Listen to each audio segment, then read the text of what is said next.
సచివాలయంలో తెలంగాణ కేబినెట్ భేటీ కొనసాగుతుంది. ఈ భేటీకి సంబంధించి మరిన్ని డీటెయిల్స్ మా special correspondent Sunil phone live ద్వారా అందిస్తారు. సునీల్, అటు చూసుకుంటే ఈ సంక్రాంతికి రైతుల ఖాతాల్లో ఏటువంటి రైతు భరోసాతో పాటు యాదగిరిగుట్ట ఆలయం, ఎస్సీ వర్గీకరణ ఇలాంటి పలు అజెండాలతో కేబినెట్ భేటీ కొనసాగుతుంది. ఏంటి భేటీకి సంబంధించి పూర్తి డీటెయిల్స్ ఏంటి సునీల్? తెలంగాణ కేబినెట్ సమావేశం ప్రారంభమైంది. కాసేపటి క్రితమే సీఎం రేవంత్ రెడ్డి అధ్యక్షతన సచివాలయంలో మొదలైందనే చెప్పుకోవచ్చు. ఇక ఈసారి కేబినెట్ భేటీ పలు అంశాలను చర్చించబోతుంది. ప్రధానంగా రైతు భరోసాకు సంబంధించి రైతులకు గుడ్ న్యూస్ చెప్పబోతుందనే తెలుస్తుంది. ముఖ్యంగా కాంగ్రెస్ పార్టీ అధికారంలోకి వచ్చిన ఏడాది కాలం నుంచి రైతు భరోసాకు సంబంధించి ఒక సస్పెన్షన్ ఉంది. రైతులకు ఎంత అమౌంట్ ఇస్తారు, ఎప్పటి నుంచి ఇస్తారు అని చెప్పేసి కూడా ఒక డిస్కషన్ అయితే ఉండిపోయింది. ఇక విపక్షాలు అయితే గత ఏడాది కాలంగా అసలు రైతు బంధుని 2 సీజన్లకు ఇవ్వలేదు అని చెప్పేసి ప్రభుత్వంపై తీవ్ర స్థాయిలో విమర్శలు చేస్తున్నాయి. వీటన్నిటికీ చెక్ పెట్టే విధంగా ప్రభుత్వం సంక్రాంతికి రైతులకు రైతు భరోసా నిధులు విడుదల చేయబోతుంది. ఇక రైతు భరోసాకు సంబంధించి క్యాబినెట్ సబ్ కమిటీ ఒక నివేదికను తయారు చేసింది. ఆ నివేదిక ఈరోజు క్యాబినెట్లో ఉంచి ఆమోదం తెలుపబోతున్నారు. ఆ తర్వాత ఆ విధి విధానాలను కూడా ప్రకటించబోతున్నారు. ఇక ఎంతమంది రైతులకు రాష్ట్ర వ్యాప్తంగా రైతు భరోసా నిధులు పడనున్నాయనేది చూడాలి.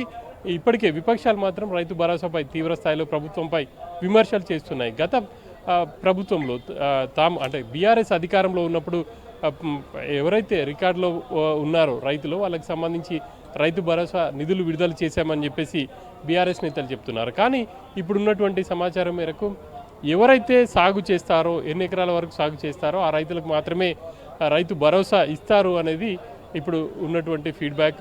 మరి 2 సీజన్లకు కలిపి ఇస్తారా లేకపోతే ఒక సీజన్కా అనేది కూడా వీటన్నిటికీ కొంత క్లారిటీ రావాల్సి ఉంది. ఇక వాటన్నిటికి సంబంధించి క్యాబినెట్ భేటీ తర్వాత ప్రభుత్వం విధి విధానాలను ప్రకటించబోతుంది. ఇక మిగిలిన అంశాలకు వస్తే ఇక రానున్న రోజుల్లో ఇటు జిహెచ్ఎంసీ పరిధిలో ఇప్పటికే కొన్ని మున్సిపాలిటీలు ఉన్నాయి. జిహెచ్ఎంసీలో విలీనం చేసి జిహెచ్ఎంసీని కూడా 3 భాగాలుగా చేయాలని చెప్పేసి చూస్తున్నట్టుగా తెలుస్తుంది. ఇక పోలీస్ కమిషనరేట్లో హైదరాబాద్, సైబరాబాద్, అదేవిధంగా రాచకొండ కమిషనరేట్లు అయితే ఉన్నాయో జిహెచ్ఎంసీని కూడా 3 భాగాలుగా చేయాలని చెప్పేసి ప్రభుత్వం ఆలోచనగా ఉంది. ఆ మేరకు జిహెచ్ఎంసీ పరిధిలో ఉన్నటువంటి మున్సిపాలిటీలు అన్నిటిని కూడా మెర్జ్ చేసే అంశం కూడా చర్చకు రాబోతుంది. వీటన్నిటితో పాటు ఇక ఎస్సీ వర్గీకరణకు సంబంధించి సుప్రీంకోర్టు గ్రీన్ సిగ్నల్ ఇచ్చింది. ఆ మేరకు ఎస్సీ వర్గీకరణకు సంబంధించి ప్రభుత్వం కూడా క్యాబినెట్ సబ్ కమిటీ వేసింది. ఆ సబ్ కమిటీ నివేదికకు సంబంధించి కూడా ప్రభుత్వం ఈరోజు చర్చించబోతుంది. ఇక కొన్ని గ్రామ పంచాయతీలను కొత్తగా ఏర్పాటు చేయాలని చెప్పేసి ప్రభుత్వం నిర్ణయం తీసుకుంది. వాటికి సంబంధించి కూడా నిర్ణయం తీసుకోబోతున్నారు. ఇక మరొక ముఖ్యమైన అంశం కొత్త రేషన్ కార్డులు. గత ఏడాది కాలంగా కాంగ్రెస్ పార్టీ అధికారంలోకి వచ్చిన తర్వాత చాలామంది ప్రజాపాలనలో దరఖాస్తులు తీసుకోగానే తమకు రేషన్ కార్డు వస్తుంది అన్న ఎదురుచూపులు అయితే చూస్తున్నటువంటి సిచ్యువేషన్. వాటన్నిటికీ ఇక చెక్ పెడుతూ ప్రభుత్వం కొత్త రేషన్ కార్డులు ఇవ్వాలి అని చెప్పేసి నిర్ణయం తీసుకుంది. ఇప్పటికే ఆ దరఖాస్తులు అన్నింటిని కూడా ఫిల్టర్ చేశారు, వాటిని అన్నింటినీ కూడా అప్లోడ్ చేశారు. ఇక కొత్త రేషన్ కార్డులను కూడా సంక్రాంతి నుంచి ఇవ్వబోతున్నారు. వాటికి సంబంధించి కూడా విధి విధానాలను ప్రకటించే అవకాశం ఉంది.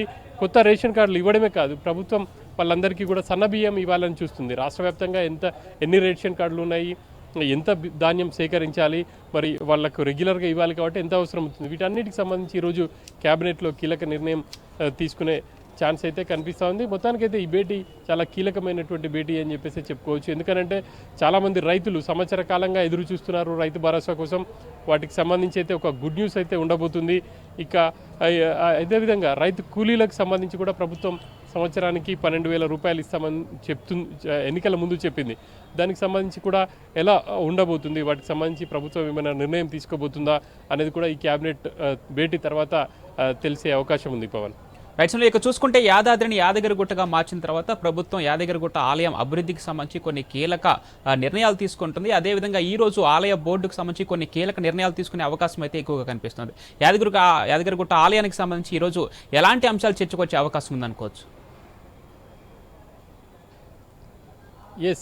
తిరుమల తిరుపతి దేవస్థానం తరహాలో యాదగిరి టెంపుల్ బోర్డును ఏర్పాటు చేయాలని చెప్పేసి సీఎం గతంలో ఆయన యాదగిరిగుట్ట పర్యటనలో చెప్పడం జరిగింది. ఆ మేరకు విధి విధానాలు ఖరారు చేయడం అని చెప్పేసి కూడా అధికారులకు ఆదేశాలు ఇచ్చారు.